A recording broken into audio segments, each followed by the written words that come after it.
Sa mga napapagod na pong gumamit ng mga manual pumps tulad ng hand pumps at foot pumps sa pagbubumba nitong kanilang gulong, ay meron po akong magandang solusyon at sigurado pong hindi na po kayo mapapagod. Dahil talaga naman nakakapagod gumamit ng dalawa na to, lalo na pag ikaw pa mismo ang nagpalit at nag-vulcanize ng inyong gulong. Tapos mo magawa yan, pagod na pagod ka na, ay ikaw pa yung mismo maghahangin dito gamit tong dalawa na to. Hindi po tulad sa mga vulcanizing shop na after nila mag-vulcanize o magpalit ng gulong, ay meron po silang katulong na air compressor. Kaya ang ginawa po natin, tayo po ay namili ng sarili nating air compressor. At ito nga po ay Tipateria at ang kanyang brand ay Total. At ito po ay nagkakahalaga lamang ng 1,300. Pero sa ating mga discount ay umabot lang po tayo ng exactly 1,000 pesos. Pero bago po natin i-unboxing ay basahin muna po natin yung mga nakasulat sa kahon para magkaroon po tayo ng information. At base nga po dito, yung kanyang power supply ay 12 volts DC. So tamang-tama po yung ating baterya. At yung kaya niya pong ibigay na pressure ay 140 PSI o 10 bar. So sobra-sobra to mga pare ko dahil ang pressure lang po na kailangan nitong ating gulong standard po is 32 PSI. So ayan mga pare ko. And then yung kayang ibigay po nito na volume or capacity is 35 liters per minute. So okay na po yung mga pare ko. Mabilis na po nating mahahanginan itong ating gulong sa 35 liters per minute. And then yung kanyang ampere ay 10 amps. At base nga po rito, meron po siya mga pasunod na car adapter at battery. Ayan o. And then ito pa, yung mga iba pang adapter naman po to sa pwede nating hanginan. Then ito na po yung actual nating air compressor. So ito, maliit lang po pala ito. At base po rito, hindi po siya ganun kalaki. Pero tamang-tama lang po to para mabombahan po yung ating hangin. At kung makikita natin, meron po siyang wire at almost 3 meters po yung kanyang haba. At ito po yung sinasabi nating adapter para po sa ating power supply. Kung makikita natin, dalawa po ang pwede natin pagsaksakan. Unang-una po dyan, direkta po sa ating baterya. At itong pangalawa, ito, pwede po natin itong saksak sa lighter ng ating mga sasakyan. So, ganun lang. So, double po yung kanyang adapter. And then, ito na po yung pinaka-hose para po sa ating gulong. Ayan o. At pwede po ito lagyan ng adapter na sinasabi. So mamili lang po kayo dito kung ano po yung gusto nyong gamitin. So meron po siyang pang lobo, meron din po siyang pang bola. Ayan. At ito pa, pwede po dito sa mga thread na pito.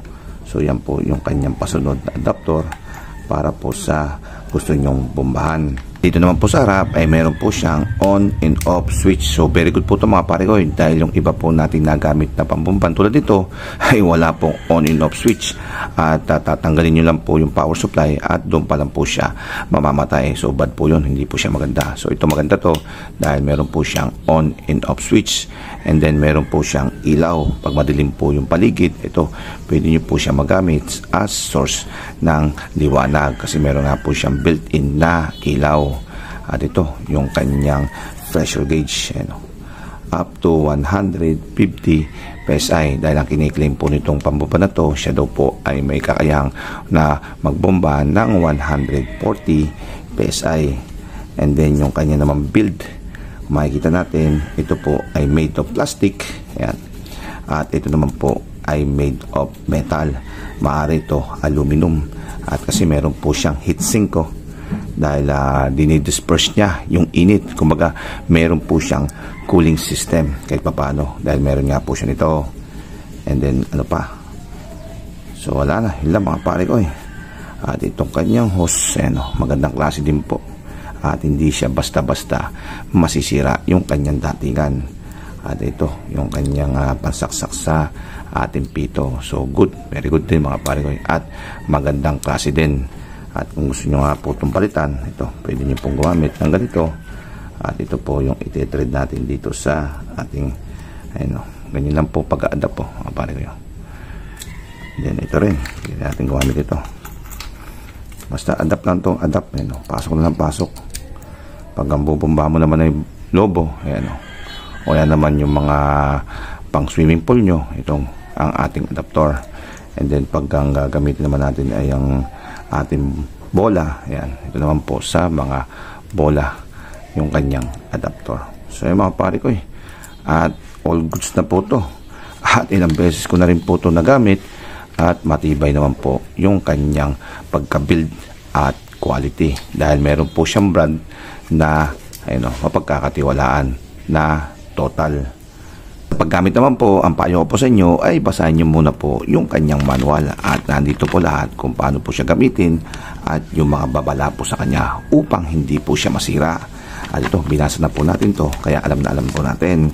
So bago po tayo magbomba, mas maganda po ay patakbuhin muna po natin itong ating motor habang tayo po ay nagbobomba para hindi po malobat itong ating baterya. Tayo, for demo, para hindi na po lipat-lipat yung ating camera at hindi na po tayo mahilo, ay ito na lang po yung ating gagamitin na baterya. For example lang po ay nakakabit po to sa ating motor at papandarin po natin yung ating motor para po mag-charge siya. At kung paano po ikabit tong ating power supply, ayan po yung pula sa positive side at yung itim naman po sa negative side. Kung makikita nyo, umilaw na po itong ating ilaw dito para makatulong po kung madilim po yung paligid. And then ito po ay sasaksak na po natin syempre dito sa ating pito. Ayun. And then saka po natin i-on itong ating power. Habang umaandar po siya, ay titignan nyo po yung ating pressure gauge. At pag umabot na po tayo sa gusto nating pressure, which is for example, static o PSI, ay ititigil na po natin sa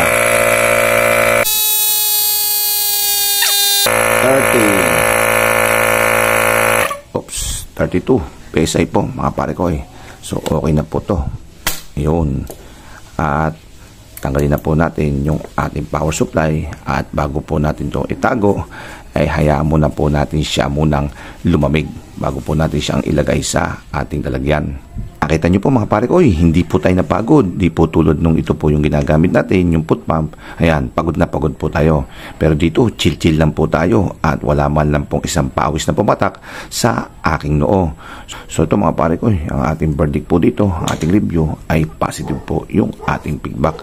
So good po siyang gamitin at sigurado pong quality ang ating makukuha. So hanggang dito lang po ang aking video at hopefully po ay meron po kayong nakuha impormasyon at maraming salamat po sa panonood.